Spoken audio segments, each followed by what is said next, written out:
Halo, selamat siang teman-teman semuanya. Kembali lagi kita pada materi sejarah Indonesia KD yang keempat ya, yaitu tentang demokrasi terpimpin yang berlangsung pada tahun 1959 sampai 1965 ya. Jadi setelah kemarin kita mempelajari tentang demokrasi liberal. Nah, sekarang kita memasuki Indonesia ganti sistem pemerintahannya dengan nama demokrasi terpimpin ya.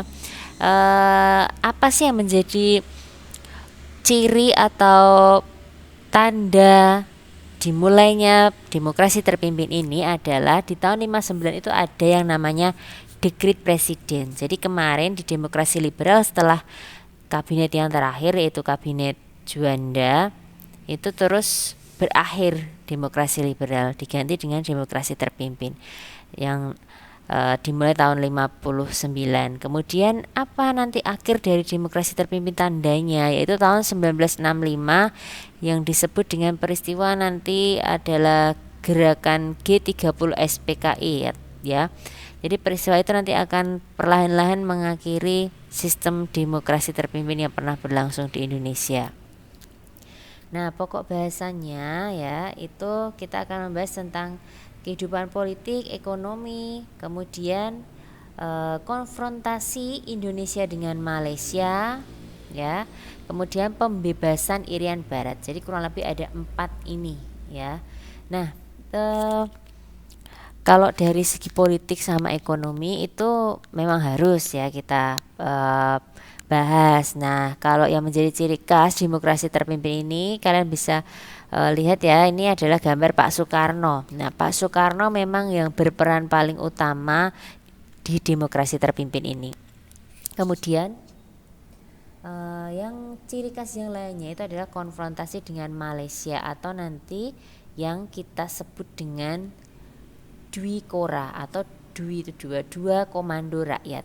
Kemudian ada pembebasan Irian Barat atau Trikora ya, pembebasan Irian Barat atau Trikora. 3 komando rakyat. Nah, kemudian kalau nanti yang berkaitan dengan ekonomi itu namanya adalah Tritura atau 3 tuntutan rakyat. Nah, 3 hal itu Dwikora, Trikora, dan Tritura itu yang menjadi ciri khas pada masa demokrasi terpimpin yang akan kita bahas ya. Kemudian ini adalah isi konsepsi presiden. Nah, konsepsi presiden itu apa? Jadi Pak Soekarno itu punya sebuah konsepsi atau sebuah rancangan yang dibuat oleh presiden, yaitu ada 3 hal ini. Nah, 3 hal ini nanti akan menjadi dasar kenapa kita harus ganti dari demokrasi liberal menuju demokrasi terpimpin. Menurut Pak Soekarno secara pribadi, demokrasi liberal itu tidak cocok diterapkan di Indonesia. Liberal itu kan kebebasan ya. Nah, itu nggak cocok di Indonesia. Itu yang cocok menerapkan liberal itu ya Amerika Serikat. Nah, kita akan menggantinya dengan sebuah sistem yang baru yang namanya adalah demokrasi terpimpin. Nah, kemudian di pemerintahan demokrasi terpimpin itu nanti akan ada sebuah kabinet yang dibentuk.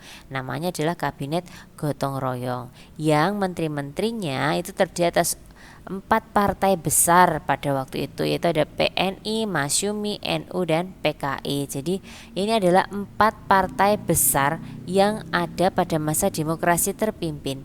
Atau nanti kita akan membahas lebih selanjut namanya nanti mereka akan dimasukkan ke sebuah ideologi Pak Soekarno yang namanya adalah Nasakom ya, nasionalis. Ini nasionalisnya itu PNI ya, terus NASA A-nya itu adalah agama itu diwakili oleh partai Masyumi dan NU, dan Komnya itu adalah komunis diwakili oleh partai PKI. Jadi diingat-ingat ya, NASA Kom nasionalis, agama 2 ini, terus ini adalah komunisnya. Itu ideologi yang dibuat oleh Pak Soekarno. Kemudian akan membentuk Dewan Nasional yang terdiri atas golongan-golongan fungsional dalam masyarakat dalam bertugas memberi nasihat kepada kabinet baik diminta maupun tidak diminta ya. Nah, kemudian ini adalah detik-detik atau kronologi menuju dekret presiden. 6 Mei ya, jadi dari bulan Mei sampai Juli cukup lama ya untuk mempersiapkan perpindahan dari demokrasi liberal ke terpimpin. Jadi 6 Mei 57 itu membentuk Dewan Nasional untuk membahas kembali ke UUD 45. Kan waktu itu kita di demokrasi liberal itu kan pengen buat undang-undang yang baru toh, makanya ada pemilu yang kedua itu yang memilih Dewan Konstituante itu, tetapi Dewan Konstituante itu tidak mampu bikin undang-undang yang baru. Terus akhirnya Pak Soekarno, ya udah nggak usah bikin undang-undang yang baru, kita kembali saja ke UUD 45. Kemudian Februari 19 Februari 59 melaksanakan demokrasi terpimpin untuk kembali ke UUD 45. 22 Aprilnya Soekarno menyampaikan amanatnya kepada Dewan Konstituante. Kemudian 3 Juni 59 Dewan Konstituante mengadakan reses. Reses itu apa? Reses itu istirahat ya. Nah, tetapi ternyata ini adalah reses untuk selama-lamanya karena nanti Dewan Konstituante setelah istirahat ini akan dibubarkan karena Pak Soekarno nanti akan mengeluarkan yang namanya dekret presiden. Dan dekret presiden menandakan perpindahan liberal ke terpimpin, menandakan kita kembali ke UUD 45 dan juga menandakan Dewan Konstituante dibubarkan. Kemudian akhirnya nanti 5 Juli 59 Pak Soekarno akan mengeluarkan yang namanya dekret presiden. Diingat-ingat ya, 5 Juli 59 Pak Soekarno mengeluarkan dekret presiden yang menandakan berakhirnya demokrasi liberal. Ya, jadi dekret presiden waktu itu ada di Istana Kepresidenan. Nah, kenapa sih Pak Soekarno itu mengeluarkan dekret presiden? Itu karena banyaknya gerakan separatis, kegagalan merumuskan UUD baru, dan sering terjadinya pergantian kabinet. 3 peristiwa ini atau latar belakangnya adalah hal-hal yang terjadi pada masa demokrasi liberal. Jadi konstituante gagal merumuskan undang-undang baru, gerakan separatis ada yang sudah kita pelajari di bab 1 itu juga terjadi di demokrasi liberal.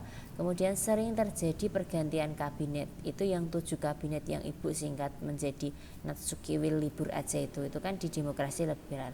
Nah, akhirnya berlatar belakang dari 3 hal ini Pak Soekarno memutuskan untuk kita ganti ke sistem pemerintahan yang baru.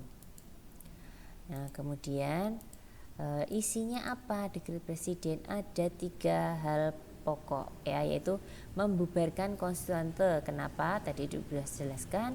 Kemudian berlakunya kembali UUD 45 dan tidak berlakunya UUD-S, dan pembentukan MPRS DPAS ya, sementara ya, S itu maksudnya sementara ya. Kemudian Pak Soekarno pada masa demokrasi terpimpin ini membuat penataan politik dan pemerintahan ya.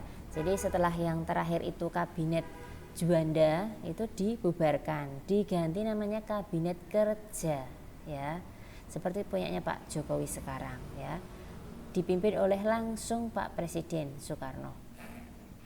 Nah, namanya juga demokrasi terpimpin, jadi semuanya itu benar-benar terpimpin, terpusat kepada Pak Soekarno. Segala organisasi, segala kegiatan apapun itu hampir semua yang mengetuai itu adalah Pak Soekarno. Pak Soekarno juga menjabat sebagai Perdana Menteri. Nah, program kerjanya itu menyelenggarakan keamanan dalam negeri. Terus ini utama nih, pembebasan Irian Barat. Kemudian melengkapi sandang pangan rakyat ya. Ini prokernya, entah itu terlaksana atau tidak, tapi setiap kabinet itu mesti membuat yang namanya proker. Kemudian dibentuk DPAS yang bertugas menjawab pertanyaan presiden dan berhak mengajukan usul kepada pemerintah, diwakili oleh Ruslan Abdul Ghani. Oke, kemudian Pak Soekarno itu pernah melaksanakan pidato ya, namanya adalah tanggal 17 Agustus 1959, namanya adalah penemuan kembali revolusi kita. Nah, pidato itu disebut pidato kenegaraan karena kalian lihat tanggalnya ini 17 Agustus 1959 itu kan berarti pas HUT Republik Indonesia ya. Nah, Pak Soekarno itu pidato judul pidatonya itu disebut penemuan kembali revolusi kita, dan akhirnya pidato itu dinyatakan sebagai manifesto politik RI atau Manipol ya. Dan nanti isi dari pidato ini ditetapkan sebagai GBHN. GBHN itu apa? Garis-garis besar haluan negara. Dulu ada buku ya semacamnya kayak semacam undang-undang gitulah ya. Tapi sekarang sudah nggak ada, ini sudah dihapuskan. Nah, manifesto politik atau Manipol itu berpedoman pada Manipol Usdek. Usdek itu adalah UUD 45, sosialisme Indonesia, demokrasi terpimpin, ekonomi terpimpin, dan kepribadian nasional. Jadi semuanya serba terpimpin. Kemudian penetapan presiden nomor bla bla bla Desember 59 itu membentuk MPRS yang diketuai oleh Khairul Saleh. Kemudian tugas MPRS hanya menetapkan GBHN. Padahal kan yang namanya tugas MPRS itu tidak hanya menetapkan GBHN kan. Nah, ini sudah yang Ibu blok ini ya 1, 2, 3 ini sudah termasuk ke dalam penyimpangan pada masa demokrasi terpimpin.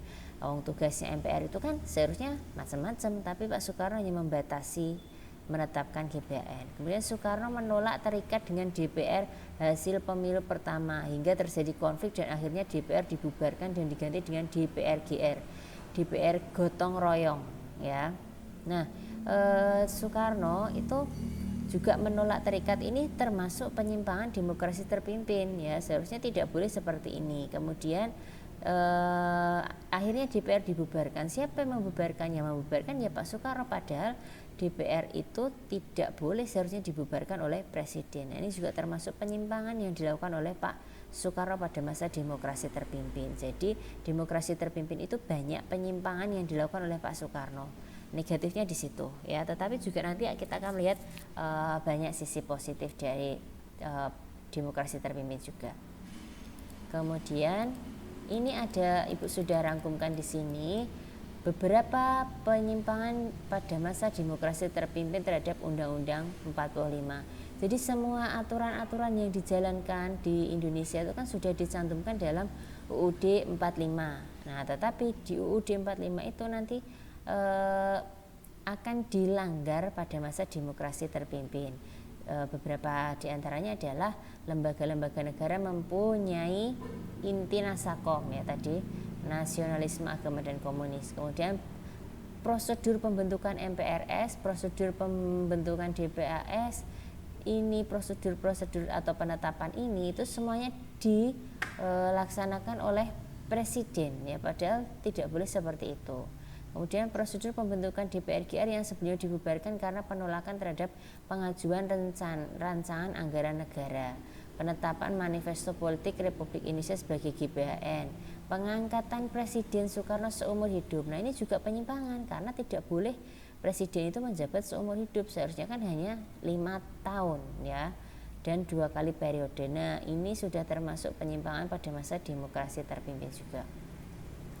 Kemudian ini ya, PKI versus TNI Angkatan Darat. Nah, ini yang penting juga pada masalah politik. Kalau di sini sebenarnya kita akan membahas tentang G30 SPKI, tetapi G30 sudah kita bahas di bab pertama. Jadi Ibu hanya akan menjelaskan sedikit saja tentang hubungan PKI dan TNI AD pada masa demokrasi terpimpin, yang sebenarnya juga sudah pernah Ibu jelaskan.